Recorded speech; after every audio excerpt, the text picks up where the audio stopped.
Hi மக்களே! இன்னைக்கு நம்ம டேஸ்டியான மட்டன் பிரியாணி எப்படி வீட்லயே செய்றதுன்னு பார்க்கலாம். அதுக்கு ஒரு பெரிய பாத்திரத்தில தேவையான அளவு எண்ணெய் ஊத்திக்கலாம். இப்போ நாங்க உங்களுக்கு தேவையான பொருட்கள் காமிச்சிருக்கோம். நீங்க டிஸ்கிரிப்ஷன்ல குவான்டிட்டி செக் பண்ணிக்கோங்க. பிரிஞ்சி இலை, பட்டை, ஏலக்காய், கிராம்பு, சோம்பு, சீரகம், வெங்காயம் இதெல்லாம் நல்லா வதக்கி விட்டுக்கோங்க. நாங்க ஒரு 8லேருந்து ஒரு 9 பேர் சாப்பிடுற அளவுக்கு நாங்க செஞ்சிருக்கோம். ஸோ நீங்க அதுக்கு கம்மியாவோ, இல்ல ஜாஸ்தியாவோ செய்றதா இருந்தா குவான்டிட்டி நீங்க அட்ஜஸ்ட் பண்ணி சேர்த்துக்கோங்க. இப்போ இந்த வெங்காயம் நல்ல ப்ரவுன் கலர்ல வரணும். அத ஆயில்லயே நல்லா வதக்கி விட்டுக்கவும் இந்த கலர் சேஞ்ச் ஆயிரும். இப்போ 100 கிராம் பூண்டு, 100 கிராம் இஞ்சி அத நல்லா பேஸ்ட் பண்ணி நம்ம இந்த ஆயில்லயே வதக்கி விட்டுக்கலாம்.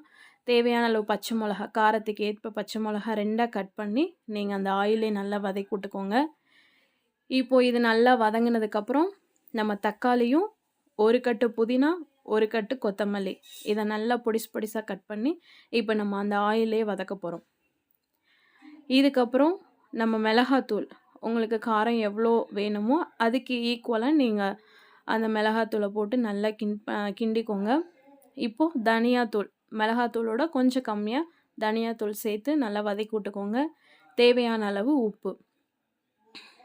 இப்போ கொஞ்சமா தயிர் ஆட் பண்ணிக்கோங்க. நெறைய சேர்த்துறாதீங்க.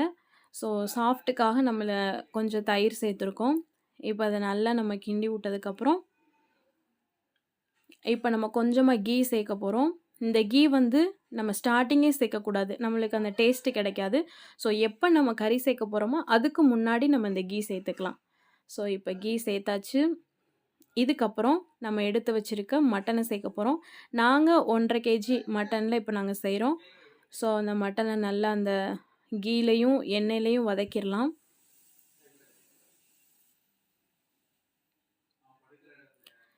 இத நல்லா வதக்குனதுக்கப்புறம் பிரியாணி மசாலா ஆட் பண்ண போறோம். ஸோ பிரியாணி மசாலாவ நம்ம ஆட் பண்ணிக்கிட்டோம். இப்போ நல்லா நம்ம கிண்டி விட்டுக்கலாம்.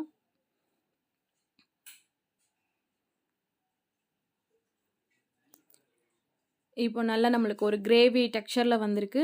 இப்போ நம்ம தண்ணி ஆட் பண்ண போறோம். நாங்க 5 1/2 கிளாஸ் அரிசி எடுத்திருக்கோம். ஸோ 5னா அதோட டபுள் 11 கிளாஸ் வாட்டரும் ப்ளஸ் எக்ஸ்ட்ரா 2 கிளாஸ் வாட்டரும் ஆட் பண்ணிக்கணும். நீங்க எவ்வளோ கிளாஸ் எடுக்கிறீங்களோ அத டபுளாவும் plus extra 2 glass water add பண்ணிக்கோங்க. எந்த ரைஸ்ல வேணாலும் இது பண்ணலாம். நாங்க வீட்ல நார்மலா யூஸ் பண்ற ரைஸ் தான் பண்ணியிருக்கோம். நீங்க பாஸ்மதியோ ஆர் ஜீரா ரைஸோ வாட் எவர் இட் இஸ் நீங்க எந்த ரைஸ் வேணாலும் யூஸ் பண்ணிக்கலாம். ஸோ நம்ம நல்லா அந்த அரிசிய கொட்டிட்டு மிக்ஸ் பண்ணதுக்கப்புறம் நம்ம ஒரு பிளேட் போட்டு மூடி விட்டுறலாம். இத வந்து 10 மினிட்ஸ்க்கு ஒன்ஸ் நம்ம வந்து எடுத்து கிண்டி விட்டுட்டே இருக்கணும்.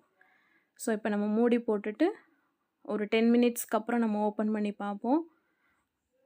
இப்போ கொஞ்சம் கொதிஞ்சு வருது. ஸோ இத நல்லா நம்ம கிண்டி விட்டுட்டு மூடி போட்டுறலாம்.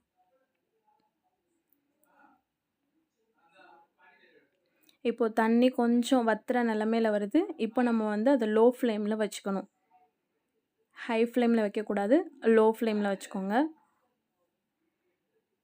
இப்போ நல்லா கொஞ்சம் தண்ணி வத்திருச்சு.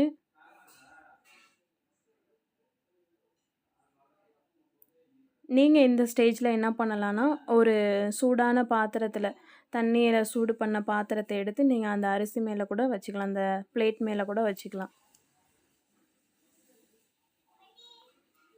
இப்போ நம்மளுக்கு அந்த தண்ணி கொஞ்சம் சுத்தமாவே வத்திருச்சு.